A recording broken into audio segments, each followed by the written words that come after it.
ఏదో చిరంజీవి సినిమాలో ఒక సినిమాలో నగలన్నీ తీసుకొచ్చి కళ్ళు మూసుకొని ఒక మంత్రం చెప్పు అంటారు. ఆ మంత్రం ఏంటంటే పోయాం మోసం, పోయాం మోసం అని చెప్పమంటారు. అంటే మోసపోయాం అనేది రివర్స్లో చెప్పమంటారు.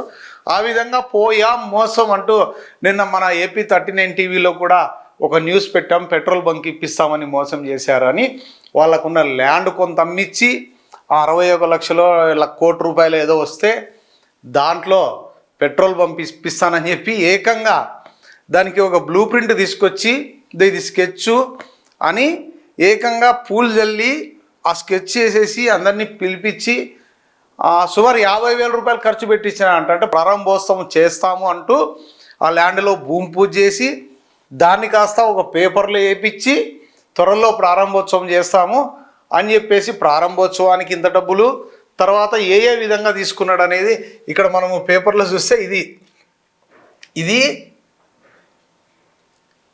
ఇది వాళ్ళకి పెట్రోల్ పంపు ఈ విధంగా ఉంటుంది, దీంట్లో వస్తుంది మీకు అని చెప్పేసి ఇది ఒక ఫోటో చూపించాను. వాళ్ళకి ప్రతిసారి వాట్సాప్ పెట్టేది పెట్రోల్ డీజిల్ ఇదే మీది, ఈ కిట్ మీదే, ఇంకా మీకు వచ్చేసింది అని. తర్వాత ఇది గ్రామ వార్డు సచివాలయం acknowledgement of registration of firm, ఏకంగా ఒక పర్మ్ రిజిస్ట్రేషన్ చేశారు.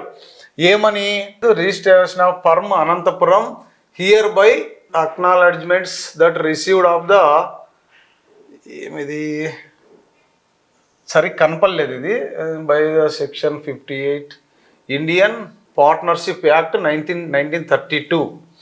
ఈ statement has been filed and the name of the firm mister and missus Shri Malobuleshwara fuels అంట. అంటే ఆడ పంపనూరు దగ్గర మలోబులేశ్వర స్వామి ఉంది కదా, Malobuleshwara fuels has been entered in the registered of firm as survey number 14 of 2022 at Anantapur అని ఒక పర్మ్ రిజిస్ట్రేషన్. ఇదేముంది, కనీసం 100-400 పెట్టుకుంటే రిజిస్ట్రేషన్ అయిపోయింది. తర్వాత బాంబే టు అనంతపూర్, ఇక్కడ చూడండి, Bombay to Anantapur district Atmakur village contact number అని పెట్టి ఇదో ఈ ట్యాంక్ ఇంకా మీదే ఆడ డీజిల్ నింపుకొని వస్తుందని ఆడ రోడ్డు మీద నిలబెట్టిన ట్యాంకుని తీసుకొచ్చి వీళ్ళకి వాట్సాప్ పెట్టినారు. ఆ తర్వాత ఇది బ్లూ ప్రింట్ చూడండి, ఇంక ఈడ పెట్రోల్ బంక్ వస్తుంది, ఈడ ఒక రూమ్ ఉంటుంది, ఈడ టాయిలెట్స్ ఉంటాయి, మేనేజర్ రూము, ఈడ నీకు ఇది వస్తుంది, ఇది వస్తుంది, రోడ్డు వస్తుంది అని ఏకంగా బ్లూ ప్రింట్ తీసుకొని స్కెచ్ గీశారు అన్నమాట. దీన్ని కూడా ఏం ప్లాన్ అబ్బా ఇదా. ఈయన ఒక మహానుభావుడు, నిన్న చూసాం కదా. ఇంకోటి ఈడ ఆసక్తికరం విషయం ఏంటంటే, నిన్న మనం ఎప్పుడైతే న్యూస్ పెడతానే జేసీ పవన్ రెడ్డి అన్న దగ్గర ఉన్న మనుషులు, దగ్గుబాటి ప్రసాద్ అన్న దగ్గర ఉన్న మనుషులు మనకు కాల్ చేశారు. 420 వాళ్ళకు మాకు అసలు సంబంధమే లేదు, అది ఎవరెవరో వస్తుంటారు ఫోటోలు. ఇప్పుడు ఎలక్షన్స్ మూమెంట్లో మనం కూడా ఎవరి దగ్గరైనా దిగచ్చు. ఎలక్షన్స్ అప్పుడు పోతే ఎవరు ఇంకోరు ఒక బొకే తీసుకుపోవడము లేదా ఒక కండువా తీసుకుపోవడము వేస్తే మనకే ఆ కండువా వేసి వాళ్ళు హ్యాపీగా సన్మానించి పంపిస్తారు. ఎలక్షన్స్లో ఎవరు ఏంటి అని ఆలోచించేంత టైం ఉండదు నాయకులకి. నాయకుల దగ్గర ఫోటోలు దిగినంత మాత్రాన ఈ నాయకులకు క్లోజు అనుకుంటే అయిపోతుందా చెప్పండి? నేను కూడా ఎక్కడో చోట పట్టుకొని ఒక నెల రోజులు ట్రై చేస్తే ప్రధానమంత్రితోనో రాష్ట్రపతితోనో ఫోటో దిగి రావచ్చు, ఇదేం పెద్ద సమస్య ఏం కాదు. అదే పని మీద ఉన్న వాళ్ళకి ఇదే పని మీద ఉంటారు కాసుకొని, కేవలం ఫోటోలు దిగల్లా, దాన్ని సోషల్ మీడియాలో పోస్ట్ చేసుకోవాలా, ఫేస్బుక్లో పెట్టుకోవాలా, జనాల్ని టోకరా చేయాలి. అంటే వీళ్ళని ఏమంటారంటే, మా ఊర్లో అయితే మా పల్లెల్లో ఏమంటారంటే ఊర్లోకి పుట్టిన వాళ్ళు అంటారు అన్నమాట. పచ్చిగా ఊర్లోకి పుట్టిన వాళ్ళు అంటే నాకు తెలియదు అప్పుడు ఊర్లోకి పుట్టిన వాళ్ళు అంటే ఏంది అని. అంటే వాళ్ళు ఎవరో డబ్బులు సంపాదిస్తే ఆ డబ్బులు వీళ్ళు తీసుకొని ఎంజాయ్ చేస్తారు. అంటే నిన్న ప్రెస్ మీట్ పెట్టిన వాళ్ళు ఏ విధంగా ఉన్నారు అనేది ఒకసారి ఇక్కడ చూడండి. పాపం వాళ్ళు చాలామంది పేదవాళ్ళు, వీళ్ళు ఖద్దర్లు వేసుకొని ఏ విధంగా ఉన్నారో, ఎంత బాగా మంచి మంచి బట్టలు వేసుకొని, పాపం వాళ్ళ డబ్బులు తీసుకొని 61.5 లక్ష, తర్వాత ఒక ఉద్యోగం ఇప్పిస్తాను ఒక 20 లక్షలు తీసుకొని ఈ విధంగా మోసం చేసి వీళ్ళు ఏ విధంగా ఉన్నారు, వాళ్ళు ఏ విధంగా ఉన్నారు అనేది మీరే ఒకసారి కంపారిజన్ చేసుకోండి. కానీ ఇది మామూలు అన్యాయం కాదు. పెట్రోల్ బంక్ పేరుతో టోకరా 61.5 లక్షలు కాజేసిన పైన ఉద్యోగాలు ఇప్పిస్తానని మరో 20 లక్షలు, లోకేష్ ఎమ్మెల్యేల పేరుతో బెదిరింపులు, ఎస్పీకి దళితులు ఫిర్యాదు.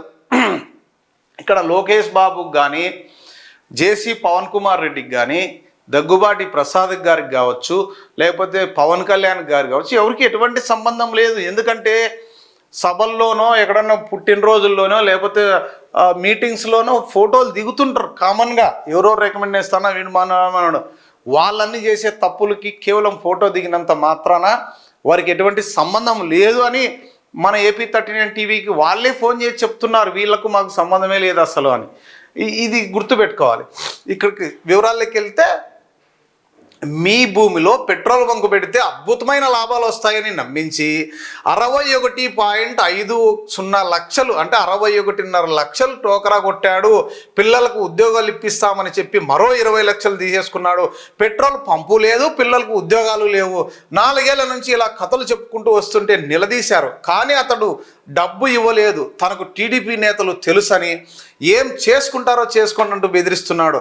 ఆత్మకూరు మండల కేంద్రానికి చెందిన పెద్ద సద్దానప్ప, చిన్న సద్దానప్ప, వన్నూరమ్మ ఎస్సీ ఎస్టీ సంఘాల జేఏసీ రాష్ట్ర అధ్యక్షుడు సాకే హరితో కలిసి సోమవారం ఎస్పీ కార్యాలయంలో నిర్వహించిన ప్రజా సమస్యల పరిష్కార వేదికలో ఎస్పీ జగదీష్ను కలిసి ఫిర్యాదు చేశారు. అనంతరం బాధితులు విలేకరులతో మాట్లాడుతూ గోడ వెళ్లబోసుకున్నారు. దళితులైన తమకు అంటే ఇక్కడ ఇంకా బాధ ఏంటంటే, ఈ మోసపోయిన వాళ్ళు దళితులే, మోసం చేసిన వాళ్ళు దళితులే, మధ్యలో ఒక బీసీ నాయకుడు ఉన్నారు. వీళ్ళంతా కనీసం ఇంగిత జ్ఞానం, ఎవరిని మోసం చేస్తున్నాము అంటే ఇక్కడ విషయం ఏంటంటే, బడా వాళ్ళని మోసం చేయలేరు. ఎందుకంటే వాళ్ళకి ఆల్రెడీ తెలిసి ఉంటుంది. డబ్బు ఉన్న వాళ్ళు ఇలాంటి వాళ్ళ దగ్గరికి ఎందుకు వస్తారు? డబ్బు పలుకుబడి ఉన్నవాళ్ళు ఇలాంటి చోటా మోటా నాయకులను ఎవరిని ఆశ్రయించరు. వాళ్ళకి అన్ని తెలివితేటలుంటాయి. కేవలం మోసపోయేది చదువురాని వాళ్ళు, అమాయకులు, బడుగు బలహీన వర్గాలే అని చెప్తున్నాను నేను ఏకంగా. మిగతా వాళ్ళు ఎవరు అంత ఈజీగా మోసపోరు, కనీసం ఎంక్వైరీ అని చేసుకుంటారు. అంటే ఎంత బ్లైండ్గా మిమ్మల్ని నమ్మింటే, మీరు చెప్పే మాటలకి వీళ్ళు ఇంత డబ్బు ఇచ్చినారంటే, నిజంగా సొంత తల్లిదండ్రులు కూడా చదువుకునే పిల్లవాడు ఎవడన్నా డబ్బులు, నాన్న ఎగ్జామ్ ఫీజు కావాలా, రికార్డులు కావాలా, ఆ బుక్కులు కావాలని ఈ విధంగా చెప్తే కూడా ఆలోచిస్తాం, అరే ఏంద్రా వీడు చెడు మార్గంలో ఏమైనా పోతున్నాడా, వీడు ఎందుకు ఇంత డబ్బులు అడుగుతున్నాడా అనేది ఒక డౌట్ వస్తుంది. కానీ మిమ్మల్ని నిజంగా వాళ్ళ దేవుళ్ళ కంటే ఎక్కువగా మీకు నమ్మింటేనే ఆ విధంగా మీరు అడిగినప్పుడల్లా లక్షల రూపాయలు డబ్బులు ఇస్తున్నారంటే ఎంత బ్లైండ్గా నమ్మిండాలా? అంత బ్లైండ్గా నమ్మితే వీళ్ళనా మీరు మోసం చేసేది? ఈ బతకడం కంటే చాలా, నిన్న మనం న్యూస్ పెట్టింటే దాంట్లో కింద కామెంట్ పెట్టినారు, అడుక్కు తినండి అని. నిజంగా చాలా హ్యాపీ. మొన్న అదేదో కుంభమేళలో వచ్చిండే కదా, అక్కడ పోయి అడుక్కు తినే సుమారు డబ్బులు వస్తుండే. అడుక్కుతునేది మేలు కదా దీనికంటే. ఇంకోటి ఏంటంటే, నేను భద్రాచలం పోయింటే పర్ణశాల అని ఉంది, పర్ణశాల నుంచి పక్కన శూర్పణఖ ఫోటో పెట్టినారు. ఒకటి ఏంది రైడ్ అంటే, ఒక పెద్ద టిప్పర్కు కంకర్రాలు దింపినారు, ఇంతలా ఒకటి కంకర. ఏమమ్మా అంటే ఏంది అంటే, ఇది ఆ కంకర్రాయి తీసుకొని ఆడ ఫోటో పెట్టినారు శూర్పణఖదే.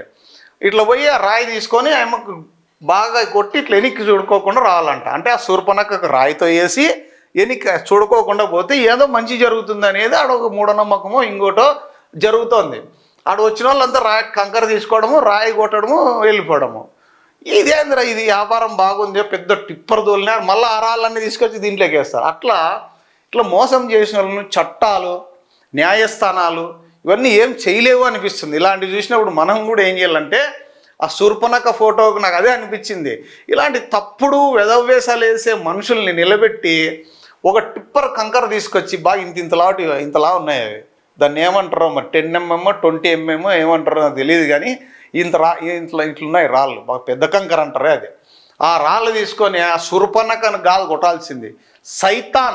సైతాన్ నాయళ్ళు మోసం చేసే వెధవులు ఎవరైతే ఉంటారో వాళ్ళని నిలబెట్టి కంకర ఆ టిప్పర్ అయిపోయే వరకు కొట్టాలి. రాళ్ళతో కొడితే వాడు ఆడే చచ్చిపోతాడు, ఇంకొక రోజు మోసం చేయకుండా ఉంటారు. మన దేశంలో ఈ చట్టాలు ఈ విధంగా నీరు గారుస్తున్నారు కాబట్టే ఇలాంటి మోసాలు చేస్తూ తప్పించుకుంటూ షోకాళ్ళు ఏమంటారు ఖద్దరు వేసుకొని వైట్ కాలర్ నేరస్తులు అంటారు వీళ్ళని. నిజంగా చెప్తున్నా, రాజకీయ నాయకుల ముసుగులో ఇవన్నీ చేస్తున్న వీళ్ళని ఏమనాలి మరి? కుల సంఘాల వాళ్ళు కనీసం దళితులను మోసం చేస్తుంటే కుల సంఘాల వాళ్ళంతా ఎక్కడికి పోయినారని నేను అడుగుతున్నా. పాపం ఇంత పేదలు, ఇంత అమాయకులైన వీళ్ళని మోసం చేస్తే 4 సంవత్సరాలు అయిందంట. నిజంగా నా దృష్టికి రాలే. ఈరోజు నేను చెప్తున్నా, వీళ్ళ కోసం మా AP39 టీవీ కూడా అలుపెరగని పోరాటం చేస్తుంది. వాళ్ళని ఇంతవరకు నేను కూడా చూడలే. నిన్న మా రిపోర్టరు వెళ్ళి నిన్న ఎస్పీ ఆఫీస్ దగ్గర ఉంటే వాళ్ళకి జరిగిన అన్యాయాన్ని మీడియా ముందరకు చెప్తుంటే నిజంగా వాళ్ళు చెప్తుంటే వాళ్ళని చూస్తుంటే బాధ అనిపించింది.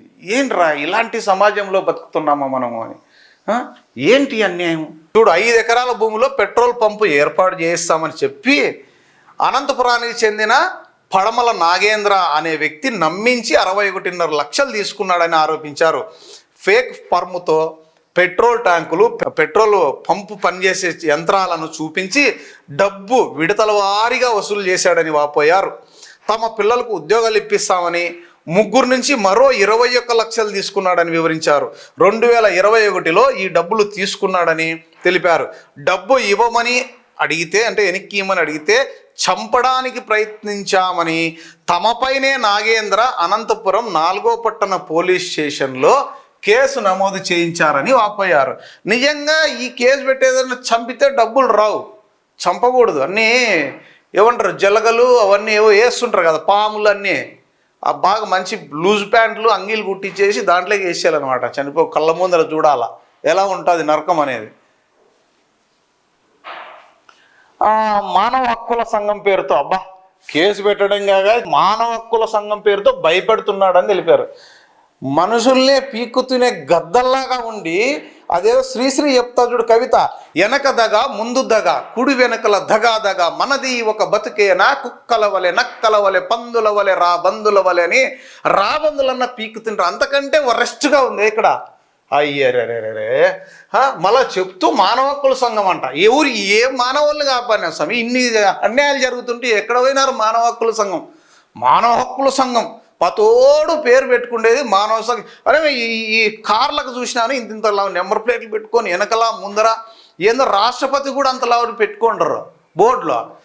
Human rights, state human rights, central human rights, national human rights ఏమన్నా పీకడానికి అని అడుగుతున్నా నేను. అందరినీ కాదు, కొంతమందిని అని అడుగుతున్నారు. ఇలాంటి వాళ్ళకి అన్యాయం జరిగినప్పుడు నిజమైన హ్యూమన్ రైట్స్ ఎక్కడ పోయింది? ఇదే అనంతపురంలో 10ల సంఖ్యలో కార్లు కనిపిస్తున్నాయి. హ్యూమన్ రైట్స్ అనేది ఒక ఐడి కార్డు వేసుకునేది పోయేది. ఇలాంటి మళ్ళీ అదే కాకుండా హ్యూమన్ రైట్స్ పేరుతో కాకుండా తనకు నారా లోకేష్ తెలుసు, టీడీపీ ఎమ్మెల్యేలు తెలుసునని భయపడుతున్నాడంట, వాళ్ళనే భయపడుతున్నాడంట. నాగేంద్ర కొడుకు కూడా నేతల పేర్లు చెప్పి భయపెడుతున్నాడని తెలిపారు. అంటే నాగేంద్రనే కాదు, నాగేంద్ర కొడుకు కూడా రౌడీ మళ్ళా.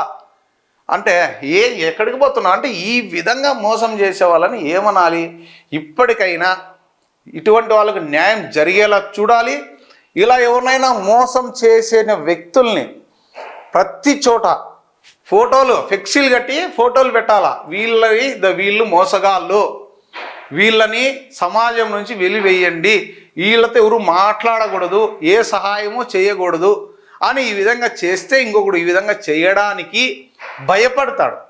కనీసం వాళ్ళ ఇంట్లో ఎవరైనా ఆడపిల్ల ఉన్నా పెళ్లి చేసుకోకూడదు, పిల్లోడు ఉన్నా ఎవరిని పిల్లనిమ్మికి, నీలాంటి మోసగాని దగ్గర కోట్ల రూపాయలు ఉన్నా సరే అని తృణప్రాయంగా ఆ కోట్ల రూపాయలు ఉన్నా డబ్బు కాదు, ఇక్కడ నీతి నిజాయితీ హ్యుమానిటీ ముఖ్యము, ఇలాంటి వాళ్ళ ఇళ్ళల్లో పెళ్లి చేసుకోము, పిల్లని ఇయ్యము అనే విధంగా బాయ్కాట్ చేస్తే ఈ సమాజంలో కొద్దో గొప్ప మార్పు వస్తుందని నేను అనుకుంటున్నా. ఇలాంటి వాళ్ళని మాత్రం తొక్కి తోలు తీసి నార తీసి ఉతికేసి ఏదైనా తాడు పెడతారు చూడు, ఆ విధంగా చేస్తే బాగుంటుందని నేను అనుకుంటున్నా. ఇలాంటివి ఎవరైనా ఎక్కడైనా ఇలాంటి అన్యాయాలు ఉంటే మా ఏపీ 39 టీవీ దృష్టికి తీసుకురండి.